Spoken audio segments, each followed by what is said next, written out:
د ملي یووالي حکومت ژمن ده چې د سیمه حکومتوالي او منابرو ترمنځ فاصلې لنډې او ختم کړي. دا څرګندونې نن د لغمان ولایت مرستیال الله شهزاده مظلومیار د قاری روح الله فیاض په جامع جماعت کې د امام بخاري جامع د قران کریم د حافظانو د دستار فضیلت په کلنۍ غونډه کې دا وینا پر مهال وکړي. زیاته کړه چې د داسې مدرسو د آبادی دیني عالمانو ته ارزښت ورکول او هغوی ته ځانګړې پاملرنه او په ټوله کې د سیمه حکومتوالي او د منابرو ترمنځ د واټن ختمول زموږ د کاري لومړیتوبونو څخه دي. موږ ژمنو چې د یو مسلمان ملت په توګه د دینی ارزښتونو په کلکه ساتنه وکړو. ښاغلي مظلومیار د فارغ شوو قاریانو کورنیو ته د مبارکۍ ترڅنګ د یادې مدرسې د محتمم قاري عزت الله فیاض او د نورو ټولو هغو استادانو هلې ځلې وستایلې چې د دغو قاریانو حافظانو په سالمه روزنه کې ترسره کړې وي. د ولایت مرستیال همدارنګه په خپلو خبرو کې په دیني عالمانو غږوږي چې ولسونه د نظام ثبات او ټینګښت ملي یووالي هیوادنۍ مینې او د امنیت په ساتلو کې هر اړخیزې همکارۍ ته راوبلي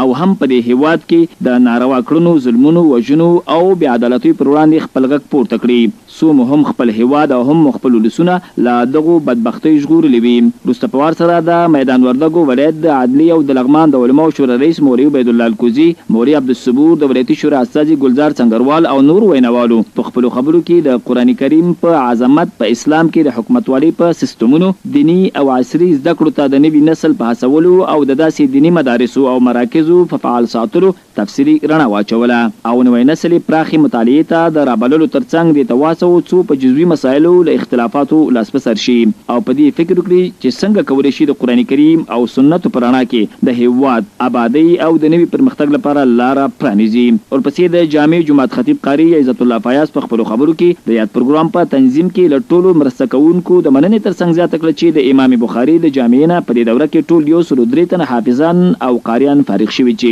اته اویا د ناظري 15 حافظان او پاتې نورې د تجوید زده کوونکي ول. زمونږ د امام بخاري رحمه الله په جامعه کې 1490 تعلیمي کال پای ته ورسېده چې په دې تعلیمي کال کې تقریبا اته اویا تنه د ناظري فارغان موږ لرو او 15 تنه د قرآن کریم حافظان لرو